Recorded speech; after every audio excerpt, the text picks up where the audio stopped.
Title: Breaking. Can General Asim Munir stop a US-Iran war? Pakistan's secret diplomatic role revealed. Documentary script: attention-grabbing style.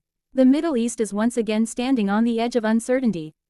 Tensions between the United States and Iran have sparked fears of a conflict that could shake the world economy, destabilize global security, and pull many nations into an unpredictable crisis. But amid rising tensions, a surprising question is beginning to emerge. Could Pakistan, under the leadership of its military establishment and the influence of General Asim Munir, play a hidden diplomatic role in preventing a catastrophic war? What if one decision could stop a regional conflict from turning into a global disaster? What if diplomacy, instead of missiles, becomes the final weapon of peace? And what role could Pakistan possibly play in one of the most dangerous geopolitical rivalries of modern times? In recent years, the relationship between the United States and Iran has been defined by mistrust, sanctions, military threats, and political confrontation. The tension has never been simple. From disputes over nuclear programs to military incidents in the Gulf region, the risk of escalation has remained dangerously high. The United States sees Iran as a strategic challenge in the Middle East. Washington has repeatedly expressed concerns over Iran's nuclear ambitions, regional influence, and military activities. On the other hand, Iran has accused the U.S. of interference, economic pressure, and efforts to weaken its sovereignty. Now imagine a moment where the fear of war grows stronger. Fighter jets move into strategic positions. Military statements become tougher. Global media begins talking about possible confrontation. Oil markets react. Investors panic. Citizens across the region fear what might happen next. In such moments, diplomacy becomes more important than ever. This is where Pakistan enters the discussion. Pakistan has historically maintained relationships with both the United States and Iran. Unlike many countries that openly take sides, Pakistan has often tried to maintain a balanced diplomatic approach. The country shares a border with Iran and has long-standing security, trade, and regional concerns connected to Tehran. At the same time, Pakistan has maintained military and strategic cooperation with Washington for decades. This unique position gives Pakistan a potential advantage: the ability to communicate with both sides during times of crisis. Could General Asim Munir become a key figure in reducing tensions? To understand this possibility, we must first understand the importance of leadership during geopolitical crises. Asim Munir, widely recognized for his role in Pakistan's military establishment, has often emphasized national stability, regional security, and strategic diplomacy. In moments of international uncertainty, military and political leadership often work behind the scenes, engaging in quiet diplomacy that rarely makes headlines. History shows that secret negotiations and back-channel diplomacy have often prevented major wars. During several international crises, countries with connections to opposing sides quietly facilitated discussions that helped reduce tensions. Pakistan has, in the past, attempted to mediate between rival nations in the Muslim world. Its geographic location, military influence, and diplomatic channels have sometimes allowed it to serve as a bridge between competing powers. But the question remains: can Pakistan realistically influence the outcome of a US-Iran crisis? The answer is complicated. Pakistan's influence is important, but limited. Major decisions in Washington and Tehran depend on national interests, military calculations, political leadership, and strategic priorities. However, diplomacy is not always about controlling outcomes.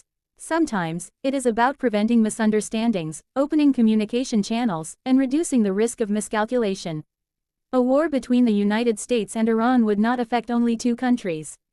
The consequences could spread across the Middle East and beyond.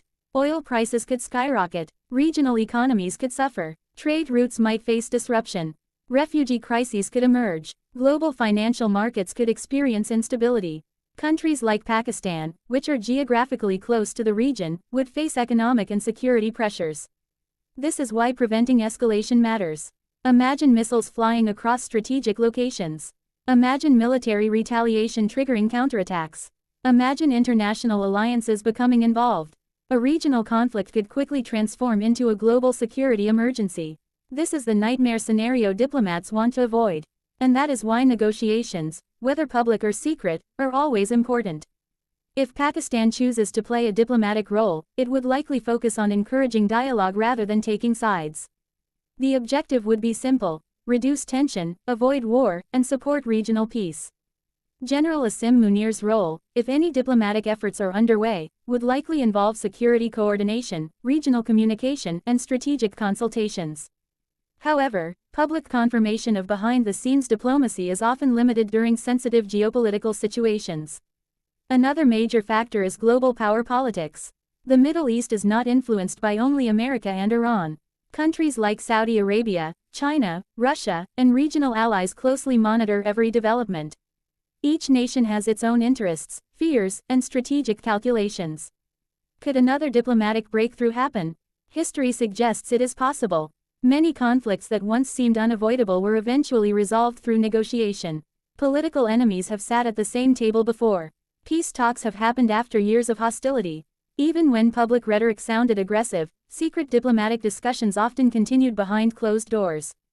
But diplomacy takes time, and in a world driven by breaking news, social media speculation, and political pressure, time is often in short supply. For ordinary people, the biggest concern is simple: will there be war? The truth is that predicting war is never easy. Political tensions can rise dramatically and then suddenly cool down through negotiations. Military threats can remain warnings rather than becoming reality. What matters most is communication. The more diplomatic channels remain open, the lower the chance of misunderstanding turning into military conflict.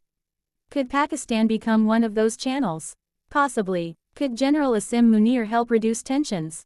Some analysts believe countries with relations on both sides can sometimes quietly contribute to stability. Others argue that major powers usually make decisions independently.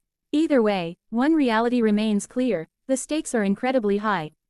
If peace succeeds, diplomacy will likely receive little attention. But if diplomacy fails, the consequences could reshape the future of the Middle East. As the world watches every headline, every military movement, and every political statement, one question remains unanswered. Will diplomacy win before conflict begins? Or are the world's biggest powers moving toward another dangerous chapter in history? Only time will tell. One thing is certain: in moments when the world fears war, every conversation matters, every negotiation matters, and every diplomatic effort could mean the difference between peace and destruction.